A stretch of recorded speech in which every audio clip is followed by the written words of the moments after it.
Now, wait a minute. This is important. If you don't actually believe what you're saying, you can't transfer confidence. You can just lie to me and try to manipulate me. Right. And so if you don't believe in it, for the love of God, don't try to sell it. Get a different job. But what I'm saying, if you really honestly believe what you're saying, you're not capable of being manipulative. All you're doing is trying to communicate something that you think is true to somebody else. And if the techniques that you're using could be misused by somebody that was dishonest, then they're being manipulative. It's not the technique that is manipulative. Advertising is a tax you pay for not being remarkable. Welcome to Todd, Liles, and the Wizard of Ads, a podcast for business owners who want to become remarkable. Tender loving Todd Liles is going to take you deep into the mind of Roy H. Williams, the Wizard of Ads, to unleash the timeless truths and secret strategies that have helped him build dozens of America's most successful businesses. Do you want to build a brand that wins the heart, captures the mind, and creates lasting relationships? Take a deep breath and buckle up. It's time to fly.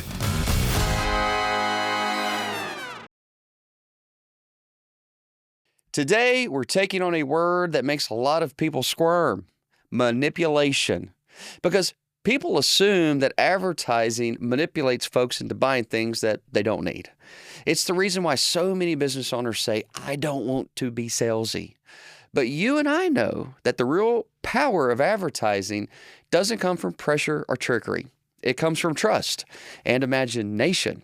So today, Roy and I will be separating the myth from the truth, what manipulation really is, what persuasion really means, and how ethical advertising helps people make better choices freely. And today what we're going to talk about, Roy, is we're going to talk about what I believe to be a myth. It's one of the topics that we've hinted at before, but it's the concept that advertisement is manipulation. And I don't believe advertisement is a manipulation. Wait a minute. Oh, okay, come on. So here's the deal. We can't have this conversation until we define the word manipulation. Let's do it then. Well, it doesn't. Persuasion is manipulation. Okay. Any persuasion. Anytime you're having an authentic, genuine discussion about anything, and I'm trying to make you see my perspective, and you're trying to make me see your perspective, how is that not manipulation? Yeah, so it's... So we have to draw a line. Right. We have to define manipulation as being something malicious or underhanded or sneaky or tricky or unfair or just dirty. And I'm going, but you know what? If a person is a believer in something and they believe it with all their heart, they try to convince you to believe it too. The fact that you don't believe it might be annoying to you, but is this person attempting to manipulate you? Are they manipulating you? No. They're trying to share something with you that they believe in completely and authentically. And I'm going, so we have to decide, because see, when you start talking about persuasion, when you start talking about transferring your confidence to another person, that's all selling is. Selling is the transference of confidence. You know, there's only one reason anybody ever says no. There's only one reason anybody ever says, let me think about it. They don't have confidence that today is the right day, that yours is the right company, that you're the right salesman, that this is the right price, or now's the right time. But when they have confidence that today is the right day, yours is the right company, you're the right salesman, that's the right price, and today's the right day, they say yes. And I'm going, okay. So when they don't have confidence, they say, let me think about it. When they do have confidence, they say yes. They have to get their confidence from you, the salesperson. Right. You have to give them your confidence. Now, wait a minute. This is important.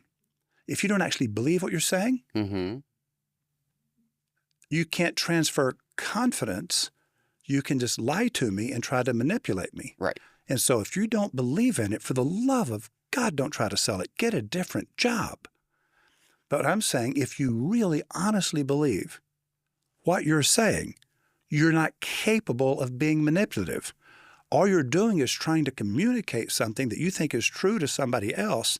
And if the techniques that you're using could be misused by somebody that was dishonest, then they're being manipulative. It's not the technique that is manipulative. Does that make sense? Yeah. It absolutely makes sense. And the thing that's interesting is that there's probably some sort of visual that I'm going to create here, but I wrote down reason, I wrote down confidence. Maybe there's another overlapping thing, but we'll put that with reason. But what goes on in my mind when you talk about this is a couple things. One is that if I came at you and I had confidence and I had the right reason, and it was a good reason, it was a just reason. Right. Most of the time we'd say just reason. It's not going to, okay, it's a just reason, so therefore he's actually trying to be persuasive. And he's got confidence. But one of the things that you said in the beginning that made me go, oh, that's an interesting perspective. What if I'm coming with you for all the right reasons and with all the great confidence, but I'm sharing a message with you that is really just totally counter to your belief system? No matter if I were trying to be persuasive or not, because this is one of those reality scenarios, you might only take it as being manipulative. So when you go, hey, let's define it. The part of the definition that I like, that I think that you added that I've not considered, and I'm going to say it like this, is that if we're just asking the question from Todd's perspective, what is he attempting to do? The answer is he's attempting to be persuasive. He has a very good reason to communicate something he believes confidently in. That's his purpose. We could also say that's because it's attached to goodwill. If Todd came at this and it wasn't attached to goodwill, his reasons were only self-serving, then we would automatically go, that person's trying to be manipulative. Now, what's interesting is we can say, what is the person trying to be? And then we can also ask the same questions of how's it being received? Like, what is the receiver of the information? How are they receiving it? And I do think that it can start as I'm with you. manipulation and switch to persuasion. I'm with you. But here's the thing. Yeah. It is utterly subjective. A technique. Could you create a technique that was overtly and always manipulative? Yes. I think so. And I'll tell you what it usually is. It's all the little canned things where they say, well, when the customer says this is what you say. When the customer says this is your comeback. And I'm going, okay, so wait a minute.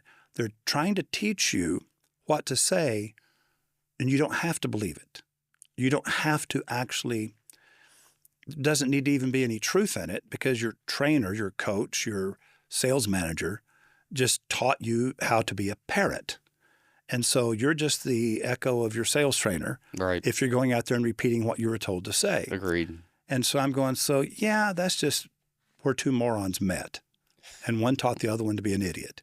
And so I'm wildly against that. I detest insincerity, and I don't give a rat's butt how much money you can make by being insincere. I just think it's always a bad idea. You know, it's not a good way to live your life. I agree with you. I want to read this really, really fascinating quote. It's a concept of two realities, and it says the following: advertising cannot change objective four-dimensional reality, but it can powerfully change perceptual three-dimensional reality. What does that mean? Okay. We live in four dimensions: height, width, depth, and time. In Physics 101, you learn about the first four dimensions. Height and width create two-dimensional space. You add depth, so a square becomes a cube when you add depth, and that's space. And then the fourth dimension is time. And so the space-time continuum is what we call reality, okay? And so in reality, in four-dimensional objective reality, that's wood. And your opinion doesn't keep it from being wood, doesn't change it from being wood. I don't care how much you believe it's not wood. It's wood. It can be demonstrated to be wood. This is wood, and it's not subject to your opinion about whether or not it's wood.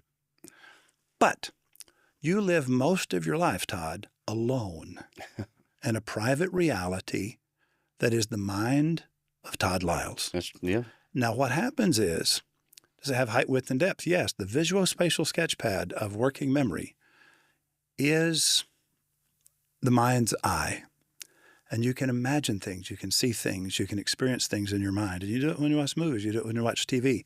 None of that's real. You know it's fiction when you're watching the movie. You know it's a made-up story, and those are actors. And it's a mechanical shark. And it's like there's no real danger here.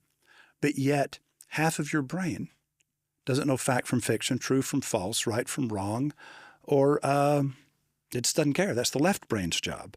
So the right hemisphere of your brain is reacting with genuine terror. But the thing that's happening isn't happening in reality. It's happening in perceptual reality, Right. which is outside the space-time continuum. It's only the world, the private little world of your mind. And so your opinions, your beliefs, your passions, your creativity, your loyalty are all expressions of you. And none of those exist in the space-time continuum. They only exist in this private world called the mind of Todd Liles. And so most of us live alone. And communication, this is really where it's weird. So we can only communicate in the overlap between the reality that I live in and the reality that you live in. Now, we both live in four-dimensional objective reality, but our beliefs, our perceptions, whether or not it's a good day, whether or not it's hot or whether or not it's cold. I'm sitting here bundled up, and you're sitting there radiating heat out of your skin. I'm literally hot right now. I know this. And so what I'm saying is because of things we don't need to talk about today, I'm actually very cold, and I need all this. It's not a fashion statement.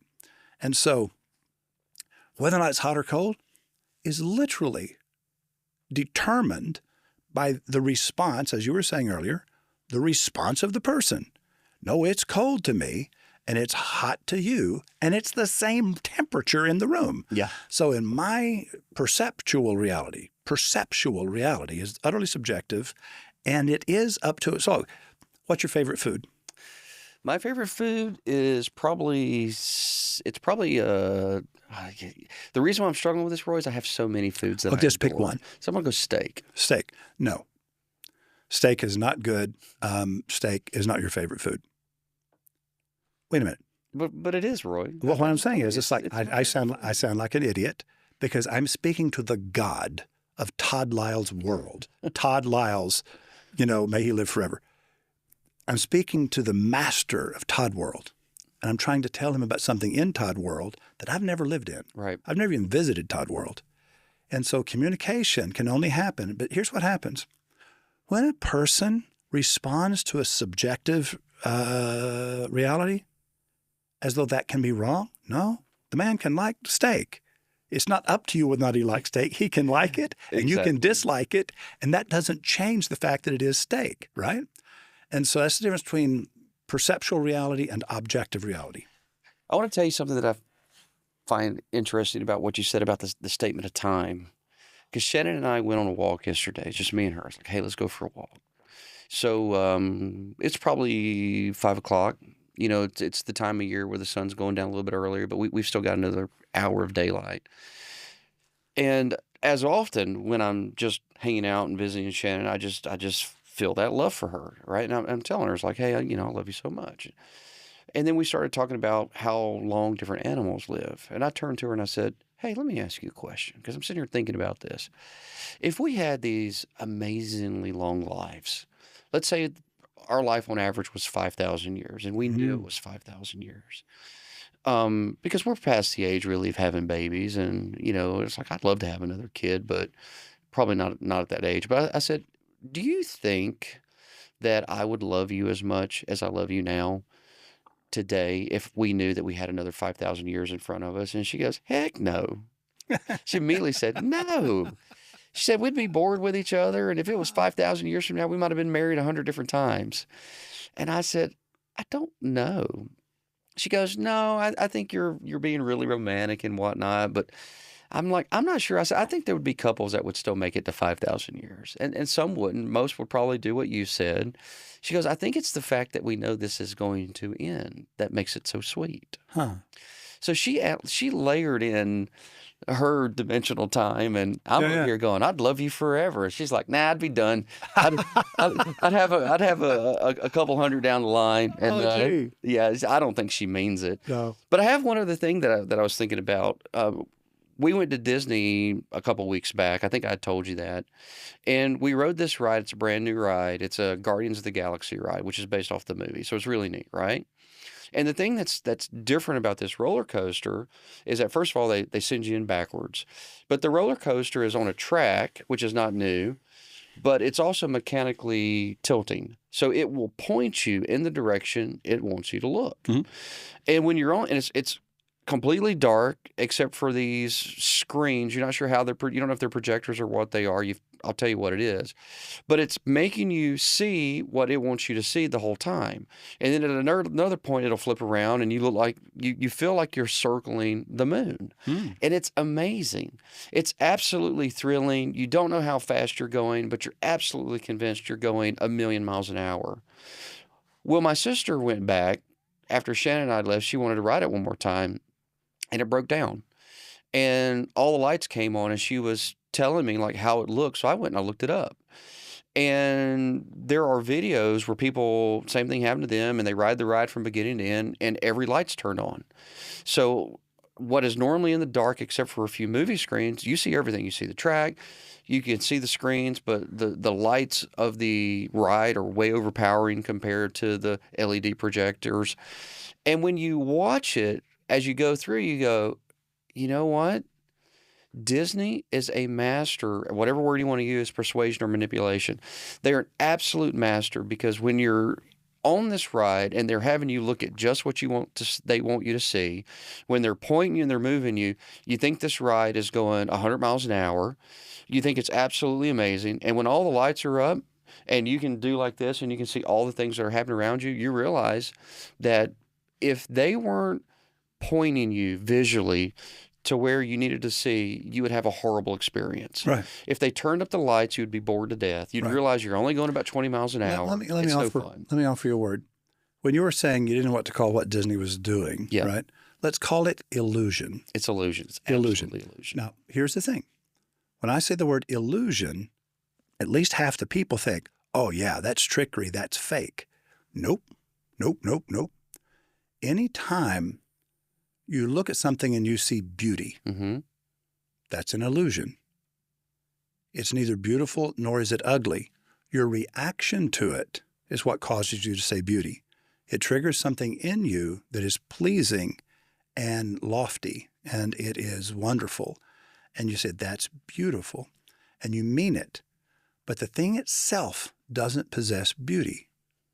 It feels, seems, tastes, smells, and acts beautiful in your mind, but maybe not in somebody else's mind. And so whenever you tell a story, you're projecting an illusion. The thing you're telling a story about is imaginary or it's in the past, and the past is gone. And so if you're going back into the past and telling a story and you weren't there and they weren't there, is the story still true? And what they're seeing in their mind and what you're seeing in your mind, both of you are seeing an illusion. Right. Now, can the illusion basically be the truth, and that is what happened? Yeah. Even though neither one of you saw it, neither one of you was even alive at the time, is it a true story? Yes. But are they seeing the reality of it? No. What they're seeing in their mind is an illusion. And so persuasion is about illusions and community. I'm going to do it. I'm going to do it right now. You ready? I'm ready. Okay. Now, before I get started, I'm going to read you the Monday morning memo for November 17th, 2025. Great. It's not a long one. I look forward to it. And it's controversial. Uh-oh. And it's going to be a little bit troubling. You're hearing it here first, folks. It's going to be troubling. Okay. Now, I'll summarize it by saying this. Long after they have forgotten your bullet points, they will remember the stories you told. Absolutely. Passions, scars, and wounds. It is easy to understand a person who is driven by their passions. Your passions take you to your happy place. I have friends who have a passion for sporting events on television. Others have a passion for gambling, and the peripatetic have a passion for traveling to all the far-flung places on this spinning rock we live upon. People have a passion for achievement. Live to make things different. Research and planning puts a candle to the wick of some people. They go without sleep and burn bright throughout the night as they gather, collate, and organize information that will set the future on fire. Your scars are the memories of bitter experiences. The pain is gone, but the benefits of those experiences remain. Your scars help you see danger on the horizon. Your scars are the diplomas of lessons you will never forget. It is good to have scars, but wounds are different. The pain remains, and it triggers you to act in ways that everyone notices but no one understands. Sometimes not even you. I have known men whose only passion was to seduce every woman they encountered. Those men like to believe that they are in love with falling in love. But when you have known them long enough, you will see a knife wound in their chest that has never healed. Way back in the long ago, they had a wife who began sleeping with another man. And ever since that day, they have been trying to become that man. The pain of a wound is a powerful thing. It shouts, never again, never again, never again.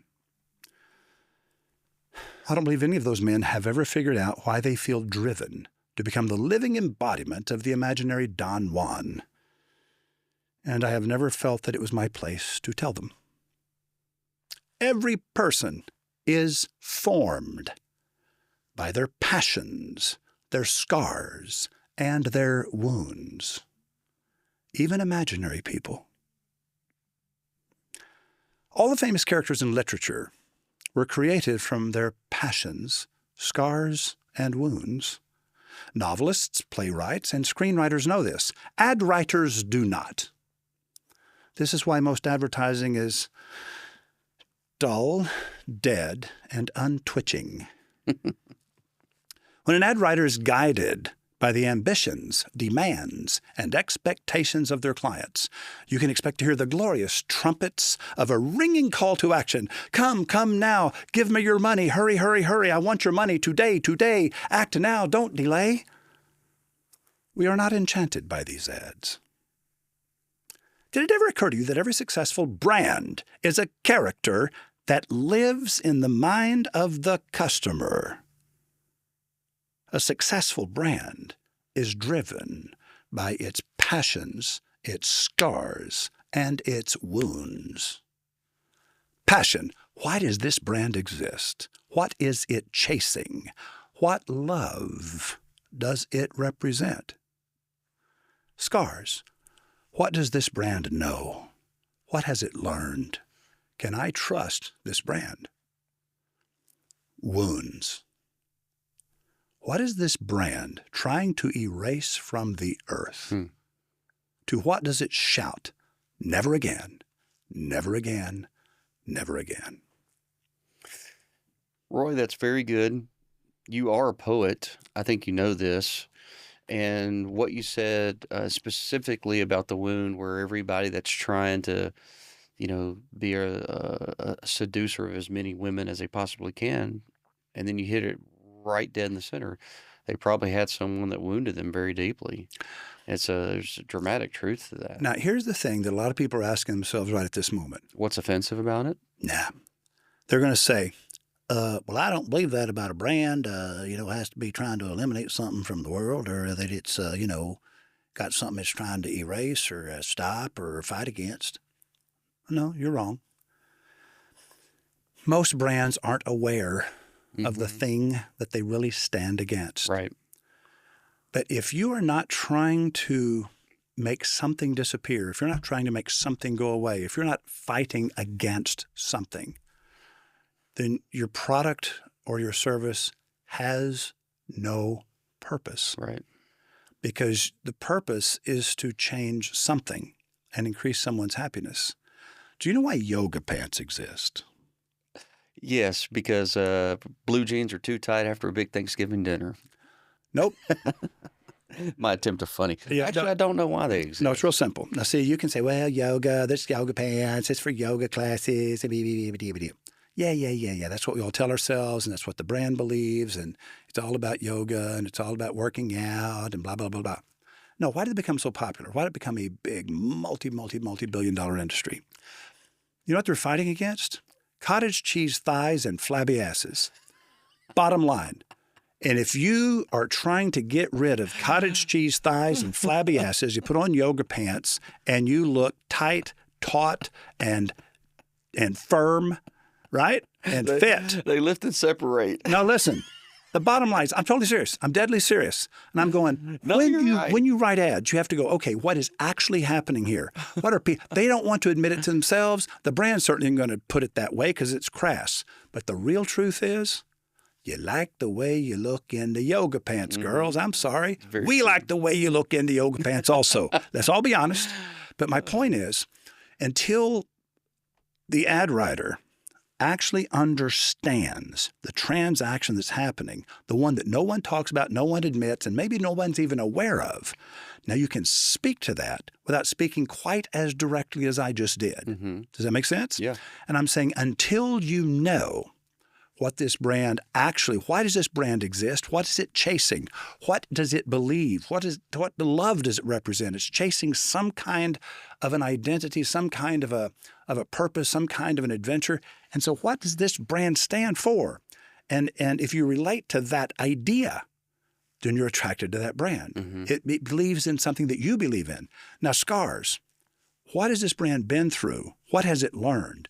And so all of the old brands have been around for a long time that have modified. They've learned things. Oh, if you do it this way, it works better than that way. And you want the pocket here or whatever. And it's like in what we were talking just before we got started, what you have figured out about podcasting since you got started just a few months ago. Mm-hmm. And you're getting so much better at it. And we knew you would. And it's like nobody can tell you what to do. You got to figure it out. You have to figure it out. You have to realize, oh, I have found out a better way. I have found out, oh, I prefer this. This works better for me. And so every company that is on always continual self-improvement, you know what they're doing? They're learning. Okay. I just ask people to go slow on the word manipulation because until you define, until two people agree on what that word means to them, then it's a weird word. It's a loaded word. And you can argue forever and finally realize that both of you are pretty much saying the same thing. You just have this one word that you have two different definitions for. And so manipulation is one of those words you have to be careful of. And it means nothing until you clearly define it for the purposes of this conversation. Now, here's another thing, though, that Dewey Jenkins taught me, and I've never forgotten it. Because you were talking about, you don't change. One of the first things you said that you and Alan talked about was you don't change the culture with policies, okay? And what's interesting that Dewey told me one day, because he has this astounding, just crazy good company culture. Nobody ever leaves that company. It's always voted best company to work for in Charlotte. I mean, it really is just an incredibly well-run company. And he said, Roy, collisions only happen at intersections. And he said, when you get two people and they're wanting you to make a policy and they're wanting you to decide who's right and who's wrong, and we got to have a strict policy here. He goes, no, what we have here is an intersection of two people. And you both, it's where what you're doing with all your heart and what this other person is doing with all their heart, you collide. And he said there's certain intersections to where two different people will collide. And he said, so what we taught him is, no, don't bring that here.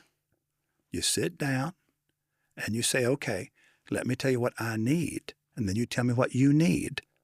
And then you listen to what this person needs and you tell them, well, here's what I need. And then they go, okay, well, how can we figure this out? And they said, and they will figure out, okay, here's how we'll handle this. And once they've communicated, he said they can always figure out a way to show courtesy to the other one and get that same courtesy shown in return, and we make sure that each one gets what they both need. Mm-hmm. And he says the only time you get to come here, and it should be horribly embarrassing when they come into this office and they say, we can't work this out between us. He said, that's not good. That's an absolute failure because if you wanted to, you could definitely work it out. You could definitely figure out how to avoid that collision. Right. And so what happens is that idea of not only empowering the people, but changing their perspective and making sure they understand, no, it is your responsibility to sit down and stay calm instead of getting mad and running and telling the boss. You know what I mean? And wanting a ruling, wanting a judgment on this and create a new policy. And nope. Collisions happen at intersections, and we have to have rules of the road, but y'all need to decide what the rules of the road are. Right. And then when y'all figure it out, let us know. And he did that very, very, very successfully, and people learned. They started acting like grown-ups. They started acting like friends. And I'm going, I've never seen anything like it. And there's not a lot of policies. There's not a lot of policies in that company. And I just sit back and I'm going, man, I wish I'd have met him sooner. Yeah. You know what I mean? I love that. And we will often tell people that they absolutely need to have core systems and procedures in their business. Mhm. But when they say, some people get obsessed with that. They think they need a system and procedure on how to write an email. It's like, no, if you got to have a system and procedure on how to write an email, then you've got some other issues. This actually isn't a culture, right? Systems and procedures are repeatable processes that someone else needs to pick up and carry down. But the real operating system of a business is their culture. And I think you're picking up on that. Before we go in the ad segment, I'm going to circle back to what you were talking about when you were talking about objective truth and subjective truth. And I just want to share a thought with you that I've often thought, and I think it's amazingly beautiful and gorgeous. Objectively, there is this four-dimensional universe that is real. There are galaxies and stars above us. There's the earth below our feet. We live in this beautiful plane. And last night, many people got to see the Northern Lights in Texas, which is sort of rare, right? And we go, wow, that's beautiful. That's beautiful. Objectively, it just is a thing.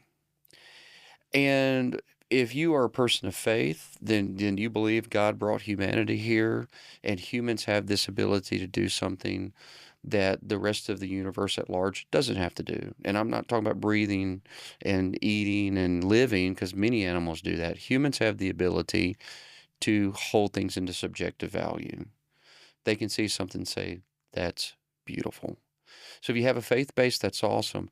I think what may be even more beautiful is if you actually don't have a faith base, and yet humans are here, which means you believe that we are pure substance of the universe. And what I like to think for those people that are atheists or whatnot, I want to just give you this, go, isn't this beautiful? The universe created humanity so it could be aware of itself. And I think that's beautiful also. That's a beautiful thing. The you don't know this. As a matter of fact, nobody knows this. On December 22nd, I'm releasing a 75-minute audiobook. And it's The History of the World According to Roy. And it's a campfire story told by a bunch of old men. And the way that every culture for generations, the tribal elders would chant the song, and they would, all tell the stories of how all these things happened. And it is, there's been a half a dozen people that have heard it. And I said, this is going to be a Christmas story that I release on December 22nd. And there's a little script. You can read along with it if you want to, but it's all performed amazingly, musically. It's just this one long story. And what you were kind of talking about is actually what it's kind of about. That's awesome. Yeah. That's cool. Is that one of those moments where you're describing what I just actually produced? It's love finished.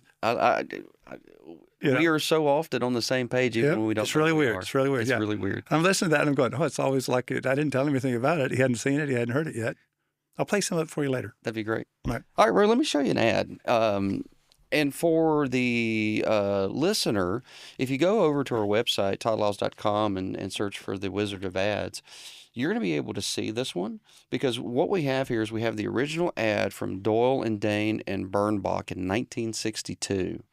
And it is a print ad. And Roy, I even have the radio ad over here. Alex, make that as big as you can, if you don't mind bolding the print.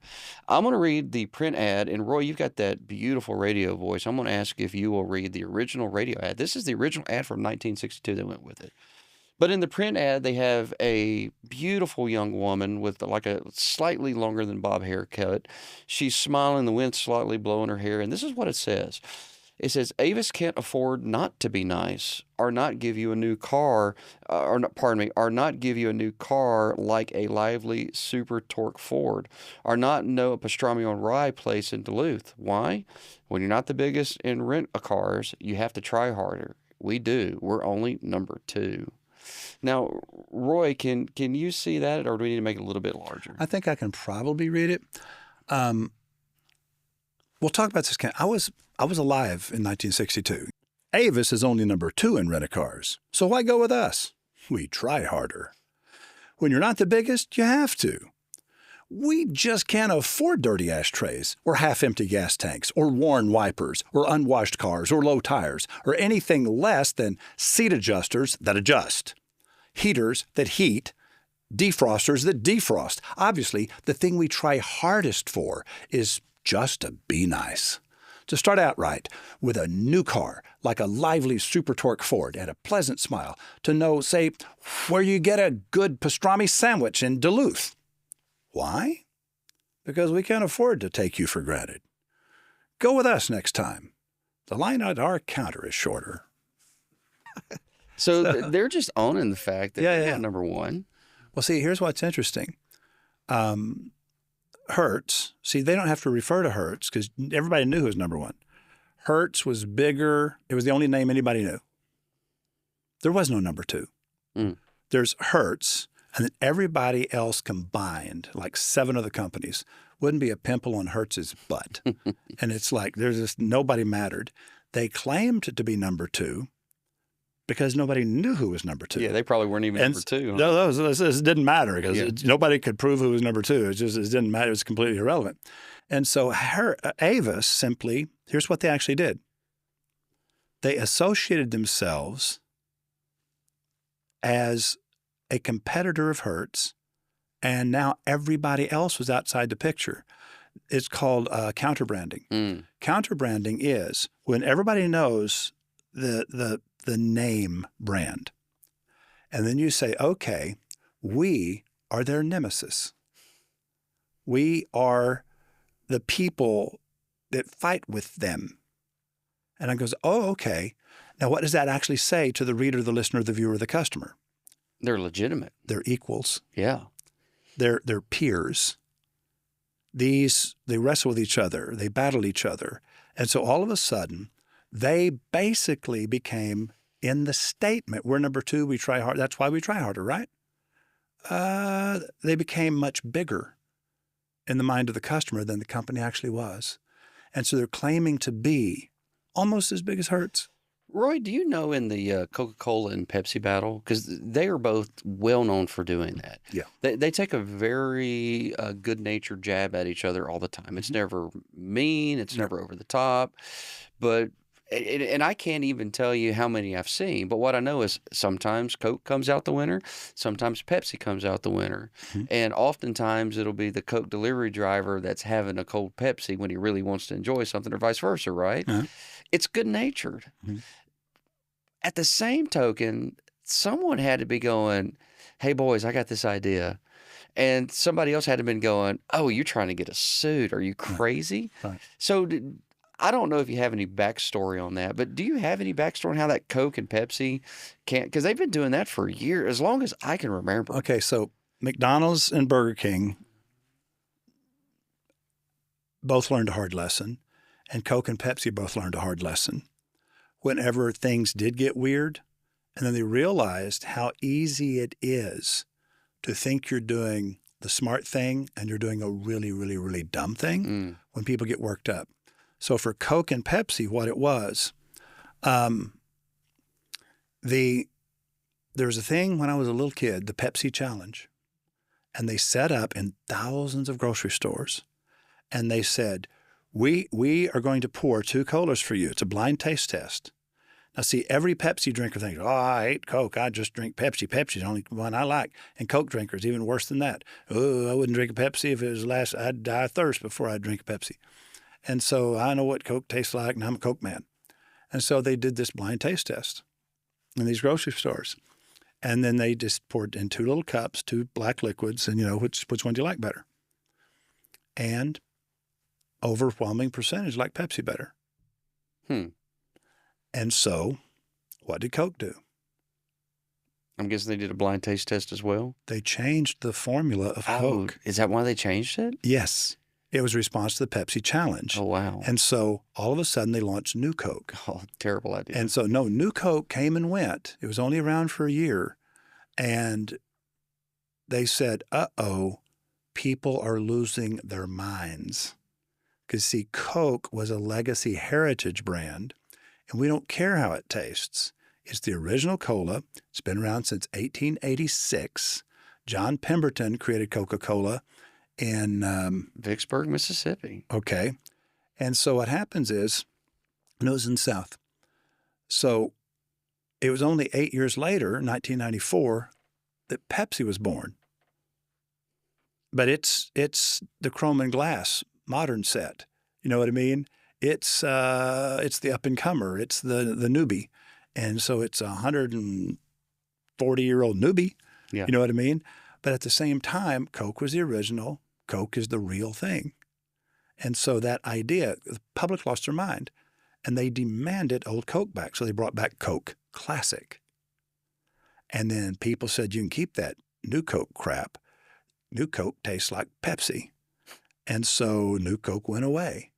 Now, how did McDonald's screw up even worse than that? I have no idea. Oh, yeah. It's a really famous deal. So Burger King had this ad, and they said, at Burger King, we, grill the meat like this. And you see these flames coming up into this deal, and they turn over the deal, and it has these black marks on it, and you're going, oh, that's grilled. And they said, and here's how they do it across the street. And you see this pan, and it's like a half-inch thick grease, and there's this little thin patty that's floating right on the top of that grease, and they come in with a spatula, and they flip it over, and in slow motion, and the grease is just slinging like this, and the patty comes down, it hits the grease, it splashes up like that. And you know what happened? That only ran for a few days. I saw it. I saw it on national television.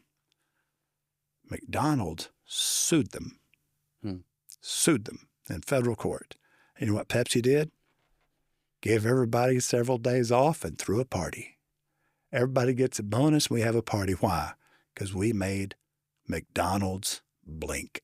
And so whenever it gets a little bit mean-spirited, McDonald's said, we'll show them. And Pepsi goes, dude, hooray, hooray. We got under your skin so bad that you are suing us to keep the public from knowing that you got greasy burgers that are fried in grease and ours are broiled on. And so you don't want us telling that, so you sued us.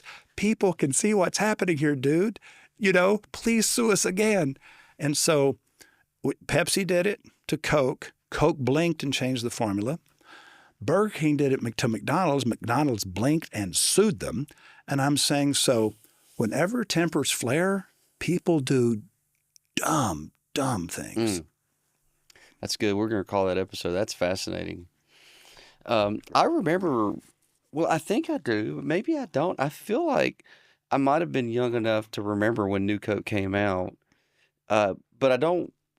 I was definitely too young to have like the taste of Coke seared in my head. I'm sure if you gave it to me now, I'd be like, oh, that's not Coke. But manipulation removes freedom, and persuasion protects it. That's why honest persuasion is one of the highest forms of service. If your message helps people make a better choice freely and clearly, then you're persuading, not manipulating. The myth that advertising is mind control dies the moment you decide to tell the truth beautifully. And if you liked what you heard today, then subscribe to Todd Liles and the Wizard of Ads, share this episode with a business partner or a creative lead, and remember, great advertising doesn't trick people. It helps them see what was true all along.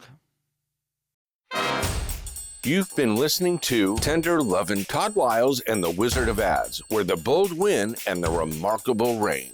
If you enjoyed this episode, make sure to like, subscribe, and follow so you never miss a conversation. If you want a copy of the show notes or watch the ads from today's show, head over to toddliles.com/wizard. This episode is dedicated to the business owners who refuse to be ordinary.